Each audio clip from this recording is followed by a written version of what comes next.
Segunda Carta de Pedro, capítulo 1.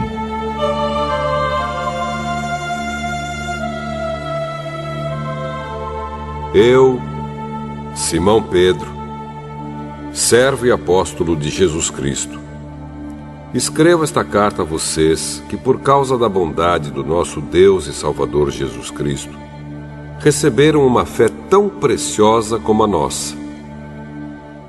Que a graça e a paz estejam com vocês e aumentem cada vez mais, por meio do conhecimento que vocês têm de Deus e de Jesus, o nosso Senhor. O poder de Deus nos tem dado tudo o que precisamos para viver uma vida que agrada a Ele, por meio do conhecimento que temos daquele que nos chamou para tomar parte na sua própria glória e bondade. Desse modo, Ele nos tem dado os maravilhosos e preciosos dons que prometeu. Ele fez isso para que, por meio desses dons, nós escapássemos da imoralidade que os maus desejos trouxeram a este mundo e pudéssemos tomar parte na sua natureza divina. Por isso mesmo, façam todo o possível para juntar a bondade e a fé que vocês têm. À bondade, juntem o conhecimento, e ao conhecimento, o domínio próprio. Ao domínio próprio, juntem a perseverança, e à perseverança, a devoção a Deus.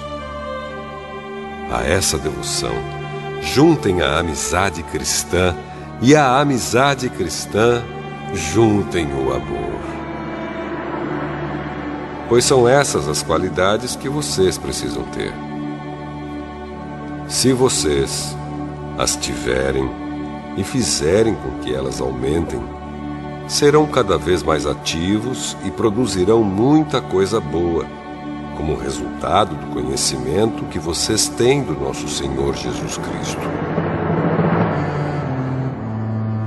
Mas quem não tem essas coisas é como um cego ou como alguém que enxerga pouco e que esqueceu que foi purificado dos seus pecados passados. Portanto, meus irmãos, procurem ficar cada vez mais firmes na certeza de que Deus os chamou e escolheu. Se vocês fizerem isso, jamais abandonarão a fé, e assim receberão todo o direito de entrar no reino eterno do nosso Senhor e Salvador Jesus Cristo. Por isso, farei sempre com que vocês lembrem dessas coisas, embora já as conheçam e estejam firmes na verdade que receberam.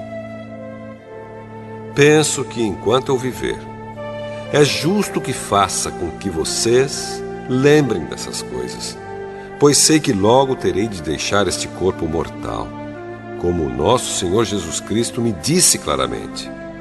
Portanto, farei tudo o que puder para que depois da minha morte, vocês lembrem sempre dessas coisas. Nós não estávamos contando coisas inventadas quando anunciamos a vocês a vinda poderosa do nosso Senhor Jesus Cristo, pois com os nossos próprios olhos nós vimos a sua grandeza. Nós estávamos lá quando Deus, o Pai, lhe deu honra e glória. Ele ouviu a voz da suprema glória dizer: "Este é o meu filho querido, que me dá muita alegria." Nós mesmos ouvimos essa voz que veio do céu quando estávamos com o Senhor Jesus no Monte Sagrado. Assim temos mais confiança ainda na mensagem anunciada pelos profetas. Vocês fazem bem em prestar atenção nessa mensagem, pois ela é como uma luz que brilha em lugar escuro até que o dia amanheça e a luz da estrela da manhã brilhe no coração de vocês. Acima de tudo, porém, lembrem disto: ninguém pode explicar por si mesmo uma profecia das Escrituras Sagradas, pois nenhuma mensagem profética veio da vontade humana, mas as pessoas eram guiadas pelo Espírito Santo quando anunciavam a mensagem que vinha de Deus.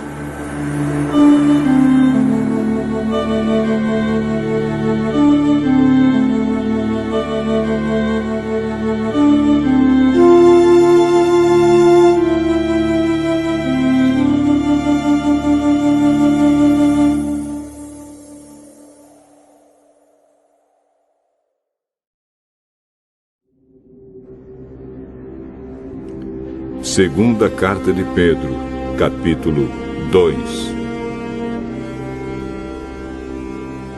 No passado, apareceram falsos profetas no meio do povo.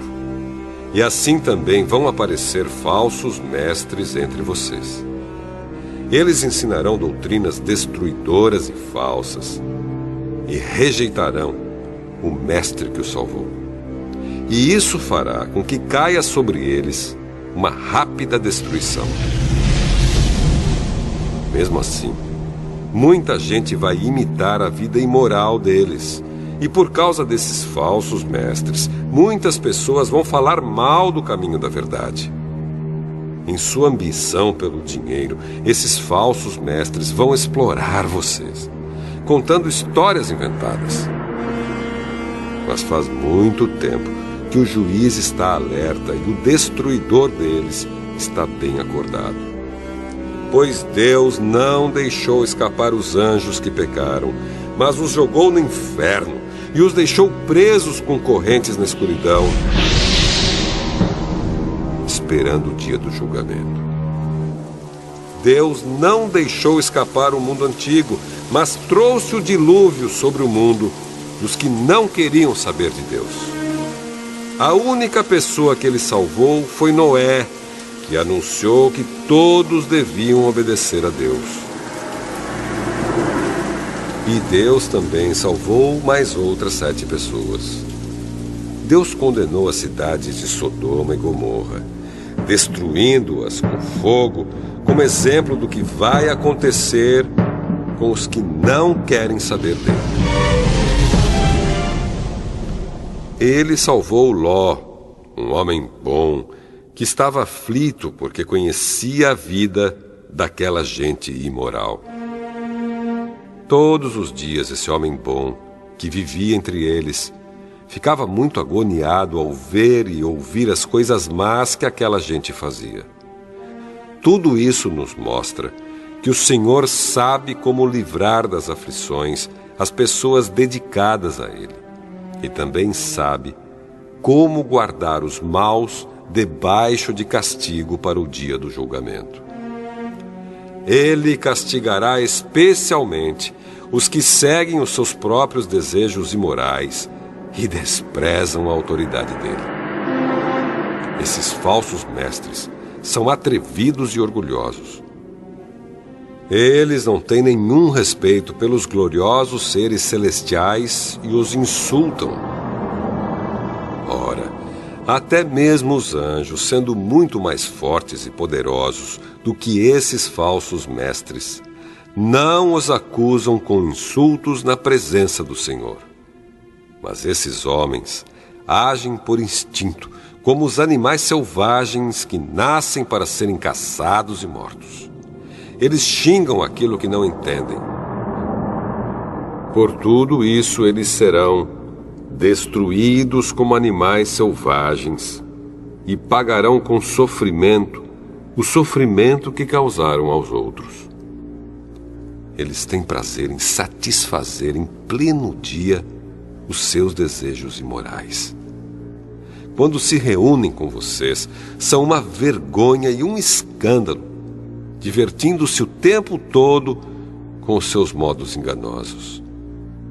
Não podem ver uma mulher sem a desejarem, e o seu apetite pelo pecado nunca fica satisfeito.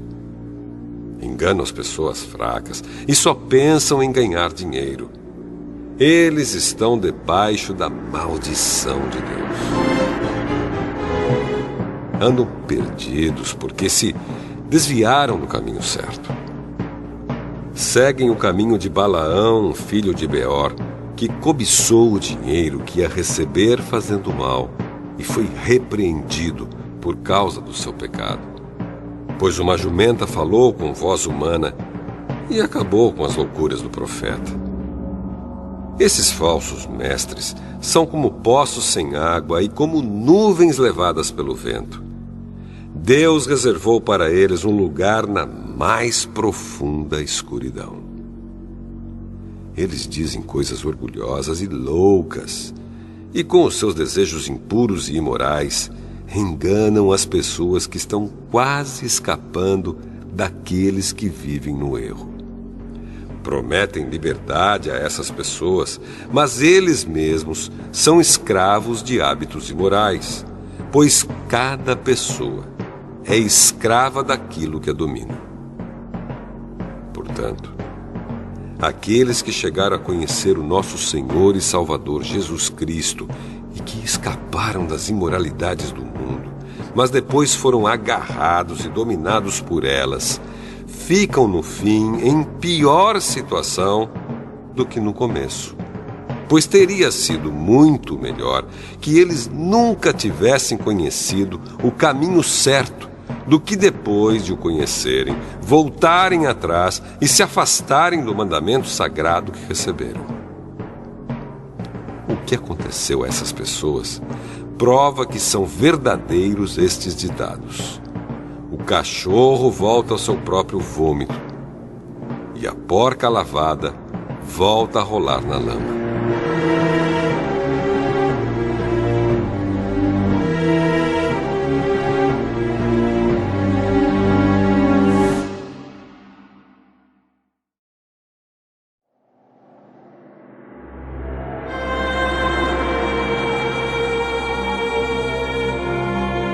Segunda carta de Pedro, capítulo 3.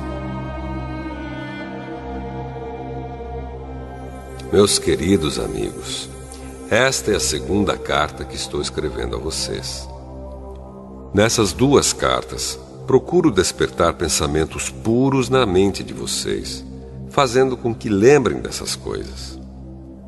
Quero que lembrem das palavras ditas há muito tempo pelos santos profetas e do mandamento do nosso Senhor e Salvador, que foi dado a vocês por meio dos apóstolos que anunciaram o Evangelho a vocês. Primeiro, vocês precisam saber que nos últimos dias vão aparecer homens dominados pelas suas próprias paixões. Eles vão zombar de vocês, dizendo: "Ele prometeu vir, não foi? Onde está ele? Os nossos pais morreram e tudo continua do mesmo jeito que era, desde a criação do mundo." Esses zombadores esquecem, de propósito, que há muito tempo Deus deu uma ordem e os céus e a terra foram criados. Esquecem que a terra foi formada da água e no meio da água, e também que pela água do dilúvio o mundo antigo foi destruído. Mas os céus e a terra, que agora existem, estão sendo guardados pela mesma ordem de Deus, a fim de serem destruídos pelo fogo. Estão sendo guardados para o dia do julgamento e da destruição dos que não querem saber de Deus. Meus queridos amigos, não esqueçam isto. Para o Senhor, um dia é como 1000 anos, e 1000 anos como um dia. O Senhor não demora a fazer o que prometeu, como alguns pensam. Pelo contrário, Ele tem paciência com vocês, porque não quer que ninguém seja destruído, mas deseja que todos se arrependam dos seus pecados. Porém, o dia do Senhor chegará como um ladrão. Naquele dia, os céus vão desaparecer com um barulho espantoso e tudo o que há no universo será queimado. A terra e tudo o que existe nela vão sumir. Sabendo que tudo isso vai ser destruído assim, então que tipo de gente vocês precisam ser? A vida de vocês deve ser agradável a Deus e dedicada a Ele. Esperem a vinda do dia de Deus e façam o possível para que venha logo. Naquele dia, os céus serão destruídos com fogo. E tudo que há no universo ficará derretido. Porém, Deus prometeu, e nós estamos esperando um novo céu e uma nova terra, onde tudo será feito de acordo com a vontade dele. Por isso, meus amigos, enquanto vocês esperam aquele dia, façam o possível para estar em paz com Deus, sem mancha e sem culpa diante dele. Lembrem que a paciência do nosso Senhor é uma oportunidade para vocês serem salvos. Pois o nosso querido irmão Paulo, com a sabedoria que Deus lhe deu, escreveu a vocês sobre esse assunto. E foi isso mesmo que ele disse em todas as suas cartas quando escreveu a respeito disso. Nas cartas dele, há algumas coisas difíceis de entender, que os ignorantes e os fracos na fé explicam de maneira errada, como fazem também com outras partes das Escrituras Sagradas. E assim, eles causam a sua própria destruição. Mas vocês, meus amigos, já sabem disso. Portanto, tomem cuidado para não serem levados pelos erros de pessoas imorais e para não caírem da sua posição segura. Porém, continuem a crescer na graça e no conhecimento do nosso Senhor e Salvador Jesus Cristo. Glória a Ele, agora e para sempre. Amém.